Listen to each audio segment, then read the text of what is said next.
Hello बच्चों, welcome to biology of coded classes. हम लोग क्या पढ़ रहे हैं अभी? Kingdom Monera. किंगडम मोनेरा में आज हम लोग क्या देखेंगे?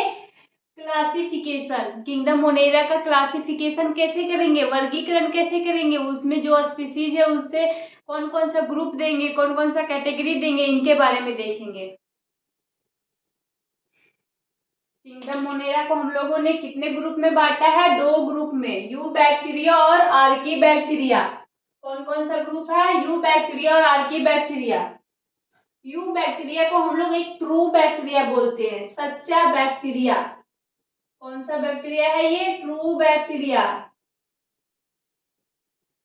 और ये आर्की बैक्टीरिया को हम लोग फॉल्स बैक्टीरिया बोलते हैं, या इसे सिर्फ इसके कंडीशन को देखकर, इसका जो फीचर है उसे देखकर हम लोग आर्की बैक्टीरिया में रखे हैं। इसीलिए 6 किंगडम क्लासिफिकेशन में आर्की बैक्टीरिया का अलग किंगडम बनाया गया था।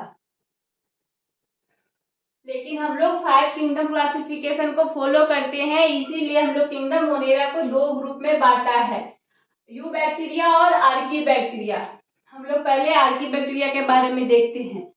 इसमें यू बैक्टीरिया में सेल वॉल क्या का बना हुआ रहता है? Peptidoglycan rigid. यू बैक्टीरिया का सेल वॉल क्या का बना हुआ रहता है? पेप्टिडोग्लाइकेन का, और रिजिड होता है, मतलब कहने का कि वो कठोर होता है। यू बैक्टीरिया का सेल वॉल पेप्टिडोग्लाइकेन का बना है, वो रिजिड है। इसमें मोटाइल फ्लैजिला प्रेजेंट होता है, जो मोटाइल होता है, जो इन्हें मूवमेंट करने में हेल्प करते हैं, उन्हें हम यू बैक्टीरिया बोलते हैं। आर्की बैक्टीरिया में हम ये देखें कि सेल वॉल इसका डिफरेंट है, पेप्टिडोग्लाइकेन का बना हुआ नहीं है। क्यों नहीं बना हुआ है? ताकि ये एक्सट्रीम कंडीशन में सरवाइव कर सके। इनके सेल वॉल में कुछ स्ट्रक्चरली चेंज हो जाते हैं, जिसके वजह से ये सरवाइव कर पाते हैं एक्सट्रीम कंडीशन में।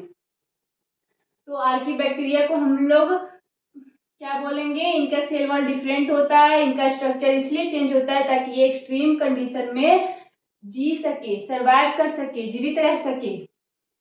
आर्की बैक्टीरिया को हम लोगों ने 3 कैटेगरी में बांटा है। कितने कैटेगरी में? 3 कैटेगरी में। पहला क्या है? होमोफिलस, दूसरा थर्मोएसिडोफिल्स, और तीसरा मिथेनोजेन। होमोफिलस, होमो नहीं, होलोफिलस। क्या बांटे हैं, क्या नाम दिए उसे? होलोफिलस। इसमें कौन कौन सा स्पीसीज आएंगे, कौन कौन सा प्रजाति आएंगे? जो एक्सट्रीम सॉल्टी एरिया में रहते हैं। एक्सट्रीम सॉल्टी एरिया कहने का मतलब जहाँ पे सॉल्ट की मात्रा अधिक हो, इतना अधिक जहाँ पे जीना मुश्किल हो जाए, लेकिन मोनेरा यहाँ पे भी सरवाइव कर जाते हैं, आर्की बैक्टीरिया यहाँ पे भी सरवाइव कर जाते हैं। वैसे ऑर्गेनिज्म को यहाँ पे प्लेस करेंगे, किसमें? होलोफिलस में। और थर्मोएसिडोफिल्स, थर्मो का मतलब होता है हीट, और एसिडो का मतलब हुआ एसिड नेचर। क्या हुआ? Acid nature. थर्मो का मतलब होता है हीट, और एसिडो का मतलब होता है एसिड नेचर, यानी कि पानी का नेचर कैसा होना चाहिए? एसिड, और वो गर्म होना चाहिए। उस कंडीशन में भी जो मोनेरा, जो आर्की बैक्टीरिया सरवाइव कर जाए, उसे हम किस में रखेंगे? थर्मोएसिडोफिल्स में। और तीसरा हम देखते हैं मिथेनोजेन। मिथेनोजेन कहने का मतलब है वैसा आर्की बैक्टीरिया जो मिथेन का प्रोडक्शन करता हो। मिथेन किसे कहते हैं? जैसे आप केमिस्ट्री में पढ़ेंगे, CH4 को हम लोग मीथेन बोलते हैं। क्या बोलते हैं? मीथेन। तो वैसा मोनेरा का स्पीसीज, वैसा प्रजाति जो मीथेन का प्रोडक्शन करता है, जो मीथेन का उत्पादन करता है, उस बैक्टीरिया को हम मिथेनोजेन में रखेंगे। उसका नाम यहीं से पड़ा है, मिथेनोजेन। मिथेनो का मतलब होता है मीथेन, और जेन का मतलब होता है जेनेसिस, यानी कि प्रोडक्शन। जो मीथेन का प्रोडक्शन करता हो, वैसे ऑर्गेनिज्म को हम लोग मिथेनोजेन में रखेंगे। ये ज्यादातर बायोगैस में देखा जाता है। ऐसे ऑर्गेनिज्म कहाँ पाए जाते हैं? बायोगैस में, जो मीथेन का प्रोडक्शन करते हैं और हमें गैस बनाने में हेल्प करते हैं, और हम उसे यूज करके तरह तरह का काम करते हैं। तो वो जो मिथेनोजेन बैक्टीरिया मोनेरा है, वो वो क्या बनाते हैं, CH4 जो मीथेन है, CO2 carbon dioxide, H2O disulphide और H2 हाइड्रोजन का प्रोडक्शन करते हैं। ये ज्यादातर कहाँ पाए जाते हैं, केटल में, गाय में के बच्चे में। और रूमिनेंट मतलब जैसे हमारे डाइजेस्टिव सिस्टम होते हैं उसी तरह गाय में हम लोग रूमिनेंट बोलते हैं, उनके गट में पाए जाते हैं, उनके गट में, उनके डाइजेस्टिव सिस्टम में पाए जाते हैं, जिसकी वजह से हम लोग गोबर गैस में गोबर डालते हैं और उसमें ये मिथेनोजेन बैक्टीरिया पाए जाते हैं, जिसके वजह से गोबर को मीथेन के गैस में कन्वर्ट करते हैं और हम उनसे खाना बनाते हैं, तरह तरह की काम करते हैं। ये कहाँ पाए जाते हैं, मार्सी एरिया, जहाँ गीला हो, कीचड़, गोबर आपको पता होगा कि वो गीला होता है। तो मिथेनोजेन मोनेरा कहाँ पाए जाते हैं, तो केटल के रूमिनेंट गट में, केटल के गट में पाए जाते हैं। वो मार्सी एरिया में सर्वाइव करते हैं और वो क्या प्रोडक्शन करते हैं, मीथेन का प्रोडक्शन करते हैं, इसीलिए इनका नाम क्या पड़ा, मिथेनोजेन। आई होप आपको आर्कीबैक्टीरिया अच्छे से समझ में आ गया हो कि इसे हम किस लिए, किस कारण से, किस वजह से हम इसे अलग अलग कैटेगरी में रखें। मिथेनोजेन जो मीथेन का प्रोडक्शन करता है वो थर्मो एसिडोफिल्स, जो गरम पानी और ऊपर से एसिडिक नेचर भी हो, उस मोनेरा को हम थर्मो एसिडोफिल्स में रखते हैं। हेलोफिलस जो एक्सट्रीम सॉल्टी हो, जहाँ पे सॉल्ट का मात्रा अधिक हो, जहाँ पे नमक की मात्रा अधिक हो, वैसे मोनेरा को हम हेलोफिलस में रखेंगे। अब हम देखते हैं यू बैक्टीरिया, जो सच्चा बैक्टीरिया है, जिसे हम सच्चा बैक्टीरिया कहते हैं, उसके बारे में। उसका सेल वॉल क्या का बना हुआ रहता है, पेप्टिडोग्लाइकन, और वो रिजिड होता है। उसके पास मोटाइल फ्लैजिला प्रेजेंट होते हैं, जिसके वजह से वो मूवमेंट करते हैं, मूव कर पाते हैं। उसके पास हमारे जैसा पैर नहीं है बैक्टीरिया के पास, जो चल के जाएगा कहीं अगर जाना है तो। उनके पास क्या प्रेजेंट होते हैं, फ्लैजिला, जिसके हेल्प से वो मूवमेंट करते हैं। यू बैक्टीरिया को हम लोग फर्दर 3 भागों में बांटे हैं। कितने कैटेगरी में बांटे हैं, 3 बैक्टीरिया, ब्लू ग्रीन एल्गी या साइनोबैक्टीरिया। ब्लू ग्रीन एल्गी को हम लोग साइनोबैक्टीरिया भी कहते हैं। और मैक्रोप्लाज्म, पहला क्या है, बैक्टीरिया, दूसरा ब्लू ग्रीन एल्गी या साइनोबैक्टीरिया, और तीसरा मैक्रोप्लाज्म। सबसे पहले देखते हैं मैक्रोप्लाज्म है क्या। मैक्रोप्लाज्म में कौन से ऑर्गेनिज्म आते हैं, पीपीएलओ, जो सबसे स्मॉलेस्ट लिविंग ऑर्गेनिज्म है। पीपीएलओ सबसे स्मॉलेस्ट लिविंग ऑर्गेनिज्म है। वो पास हो जाते हैं bacteria filter, bacteria proof filter. जैसे हम घर में चाय बनाते हैं तो हम क्या से छानते हैं, चाय छन्नी से छानते हैं। चाय पत्ती का साइज बड़ा हो जाने की वजह से वो ऊपर ही रह जाता है, और पानी जो चाय है वो पानी के जैसा होता है, इसीलिए वो नीचे आ जाता है। इसी तरह बैक्टीरिया का फिल्टर, चाय छन्नी जैसा ही बैक्टीरिया प्रूफ फिल्टर होता है। उसके ऊपर मैक्रोप्लाज्म को डाला गया तो वो इजीली तरीके से, आसानी से पास हो गए, यानी कि कह सकते हैं कि मैक्रोप्लाज्म का जो साइज है वो बैक्टीरिया से भी छोटा है। तो उनका साइज कितना है, 0.1 माइक्रोमीटर और 0.3 माइक्रोमीटर। डायग्राम यहाँ पे 2 साइज में बताई, तो आप कह रहे होंगे कि मैम ये 2 साइज क्यों बताए। तो एनसीईआरटी बुक में जो डायग्राम दिया हुआ है उसमें मैक्रोप्लाज्म का जो साइज बताया है वो 0.1 माइक्रोमीटर बताया गया है, लेकिन वही थ्योरी में देखें तो 0.3 माइक्रोमीटर दिया हुआ है। तो हमें दोनों लर्न करने होंगे। इसमें मैक्रोप्लाज्म में सेल वॉल एब्सेंट होते हैं। हमने बताया था आपको, जब मोनेरा का जनरल क्लासिफिकेशन कैरेक्टर पढ़ रहे थे, जनरल कैरेक्टर, तब देखे थे कि प्रत्येक मोनेरा में सेल वॉल प्रेजेंट होते हैं। क्या प्रेजेंट होते हैं, सेल वॉल। और ये सेल वॉल है, ये सेल वॉल है, और ये सेल मेम्ब्रेन है, और ये साइटोप्लाज्म है, साइटोप्लाज्म है, और इसमें न्यूक्लियोइड प्रेजेंट था। ये हमने बैक्टीरिया का स्ट्रक्चर जब पढ़ा था तब बताई थी मैं। तो इसमें सारे मोनेरा में सेल वॉल होते हैं, लेकिन माइक्रोप्लाज्म में सेल वॉल अब्सेंट होता है। तो आपके मन में क्वेश्चन आ रहा हो कि मैम, जब हम सेल वॉल के बेसिस पे ही इसे हम अलग कैटेगरी में रखे हैं, तो इसे फिर माइक्रोप्लाज्म को हम मोनेरा की कैटेगरी में क्यों रखे? क्योंकि ये बैक्टीरिया के साइज से भी छोटा था। ये इनका जो सेल का स्ट्रक्चर है वो प्रोकैरियोटिक था, यूनिसेलुलर था, इसीलिए इसे हम माइक्रोप्लाज्म को मोनेरा के कैटेगरी में रखें। लेकिन इसमें सेल वॉल क्या होते हैं? एब्सेंट होते हैं। कैन लिव विदाउट ऑक्सीजन, ये अगर ऑक्सीजन मिल गया तो भी ठीक है माइक्रोप्लाज्म के लिए, और ऑक्सीजन नहीं मिला तब भी ठीक है इनके लिए। माइक्रोप्लाज्म बिना ऑक्सीजन के रह सकते हैं, जीवित रह सकते हैं। Pathogen to many plant and animal, जब हमने आपको इनका न्यूट्रिशन पढ़ाया था मोनेरा का, तब बताई थी पैरासाइट।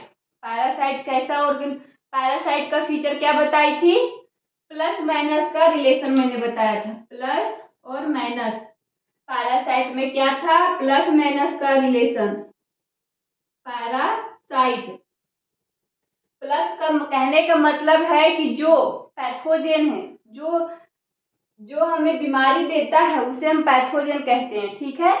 तो जो ऑर्गेनिज्म हमारे अंदर इंटर किया, खाया पिया, मस्त रहा, अपना तो वो फायदा किया, मतलब प्लस अपना फायदा किया, और दूसरा माइनस मतलब नुकसान करना, और हमें बीमारी भी दे के गया। पैथोजेन कहने का मतलब है जो बीमारी देता हो। तो माइक्रोप्लाज्म प्लांट को और एनिमल को बीमारी देता है, बीमार करता है, इसीलिए हम इसे माइक्रोप्लाज्म को पैथोजेन के थ्रू भी देखते हैं। Blue green algae, blue green algae क्या है? इनके डिफिनेशन, इनके फीचर के बारे में देखते हैं। क्लोरोफिल ए, जैसे आप हायर प्लांट में देखते होंगे कि क्लोरोफिल ए प्रेजेंट होता है, क्लोरोफिल ए, क्लोरोफिल बी, ये सब प्रेजेंट होते हैं। लेकिन यहाँ पे भी देखा गया, ब्लू ग्रीन एल्गी के केस में क्लोरोफिल देखा गया।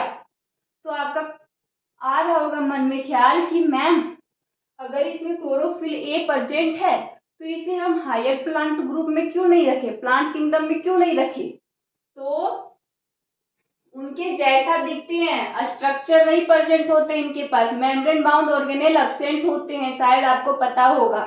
तो इनके अंदर क्लोरोफिल ए प्रेजेंट होते हैं, जिसके वजह से ये फोटोसिंथेसिस करते हैं, पिगमेंट प्रेजेंट होते हैं, उस पिगमेंट की मदद से सनलाइट को कैप्चर करते हैं और वाटर को तोड़ते हैं, और फिर फोटोसिंथेसिस का जो प्रोसेस है उसे करते हैं।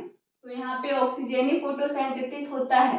ऑक्सीजनिक कहने का मतलब फोटोसिंथेसिस, जब मैं न्यूट्रिशन पढ़ा रही थी तब मैंने आपको बताया था कि फोटोसिंथेसिस दो तरह का होता है बैक्टीरिया में। फोटोसिंथेसिस कितने तरह के होते हैं? दो तरह के, एक ऑक्सीजेनिक और दूसरा एनऑक्सीजेनिक।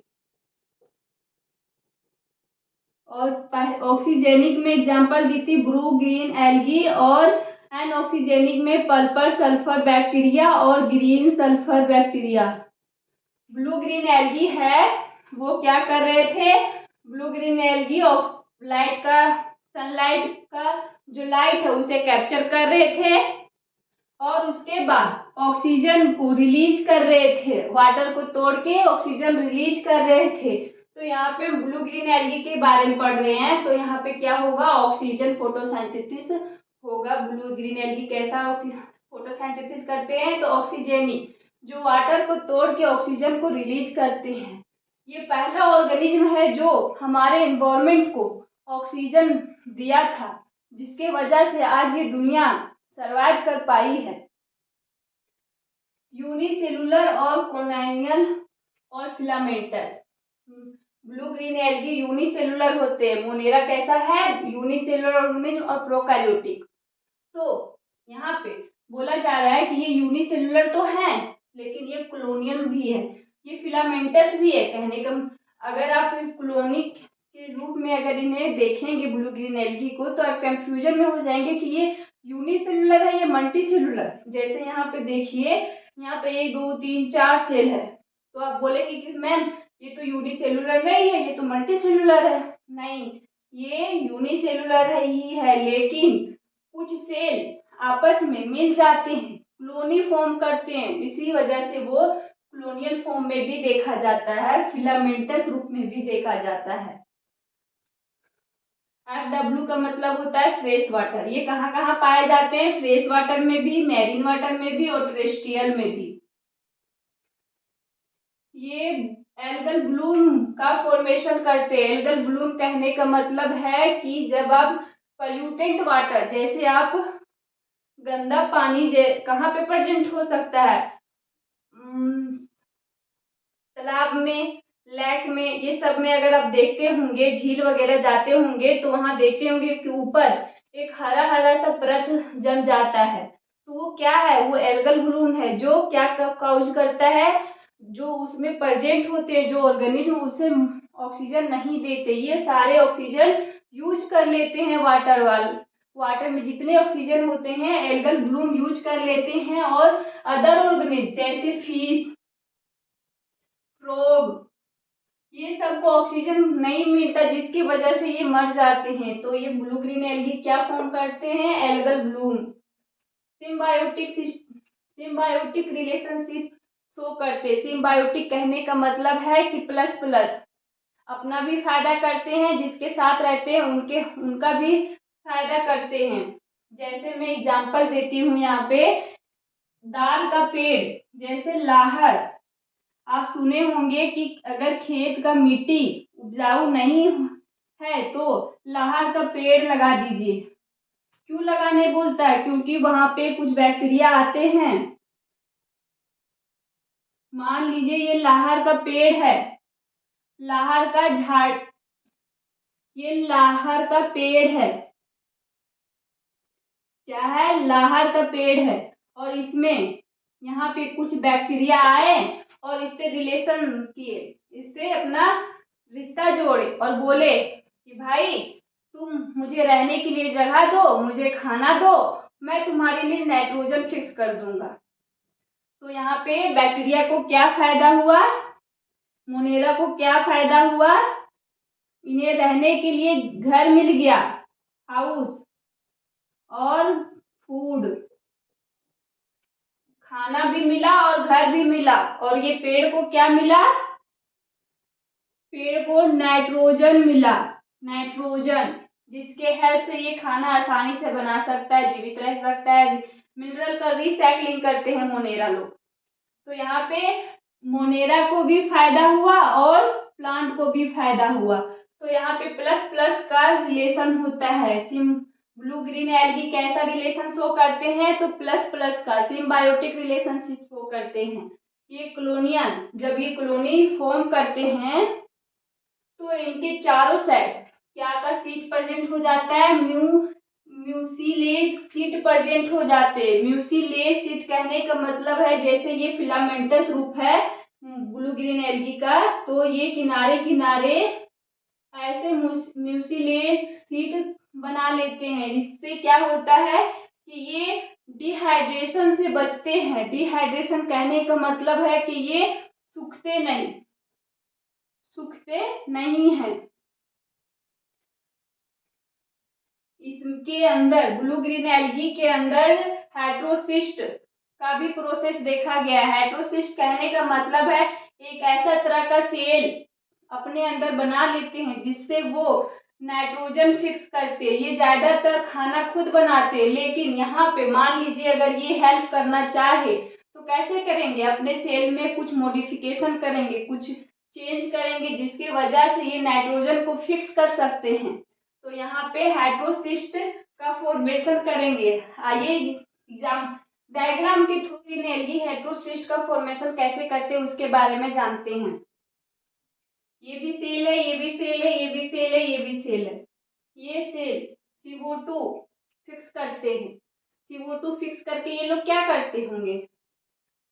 इनके पास क्लोरोफिल ए प्रेजेंट होते हैं, जिसकी वजह से वो सनलाइट का लाइट कैप्चर करते हैं और वाटर को तोड़ते हैं और ऑक्सीजन रिलीज करते हैं।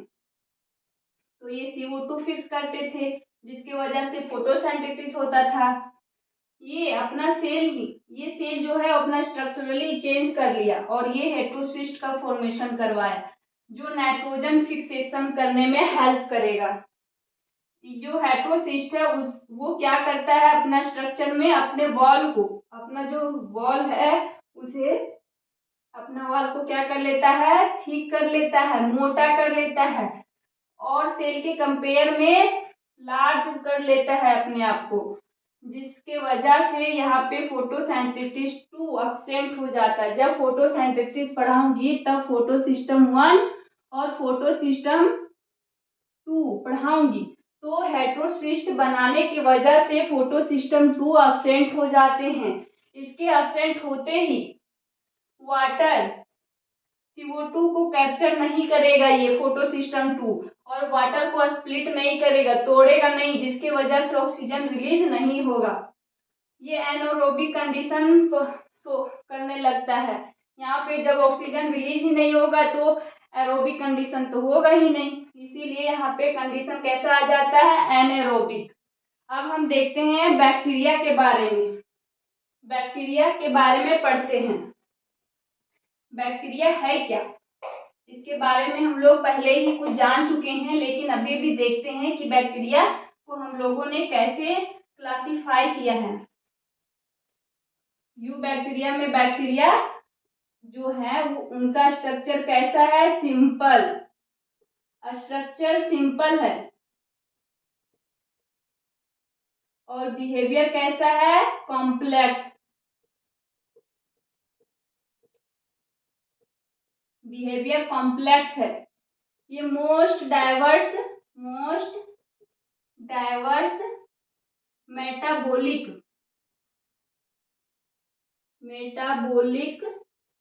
रिएक्शन शो करते हैं। कैसा शो करते हैं, मेटाबॉलिक रिएक्शन शो करते हैं। Most diverse metabolic reaction show करते हैं। इनके शेप के बेस पे, किनके बेस पे, शेप के बेस पे इन्हें हम लोगों ने 4 कैटेगरी में बांटा है।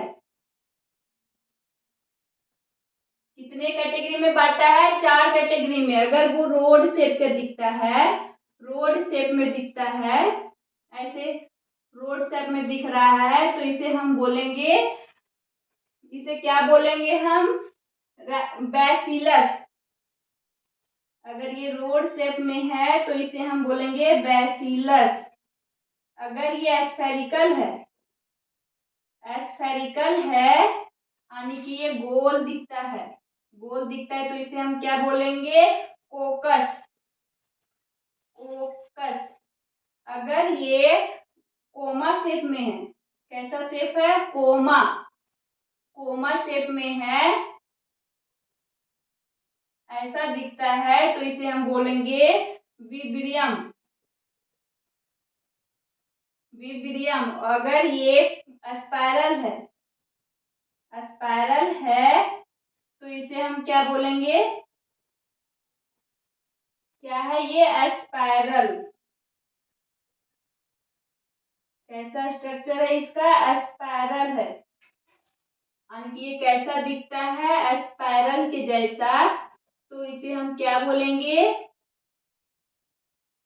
स्पाइरलम। इसे क्या बोलेंगे, स्पाइरलम।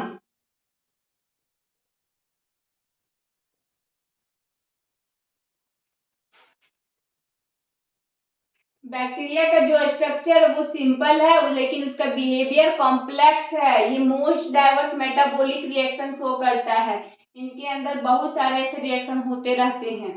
इनके शेप के बेसिस पे हम लोगों ने बैक्टीरिया को 4 भागों में बांटा है। अगर वो रोड शेप में लंबा है तो उसे हम बैसिलस कहेंगे। अगर वो स्फेरिकल गोल है तो कोकस बोलेंगे। अगर वो कोमा शेप में है तो विब्रियम बोलेंगे। अगर वो स्पाइरल है तो उसे हम स्पाइरलम बोलेंगे। इनके अंदर फ्लैजिला प्रेजेंट होते हैं स्पाइरलम में। आई होप आपको ये समझ में आया होगा, अच्छे से क्लियर हुआ होगा। अगर आपके लिए ये वीडियो हेल्पफुल रहा तो अपने दोस्तों को भी शेयर कीजिए ताकि उन्हें भी ये अच्छे से समझ में आ जाए। अगर आप नए हैं तो चैनल को सब्सक्राइब जरूर करें। थैंक यू, धन्यवाद।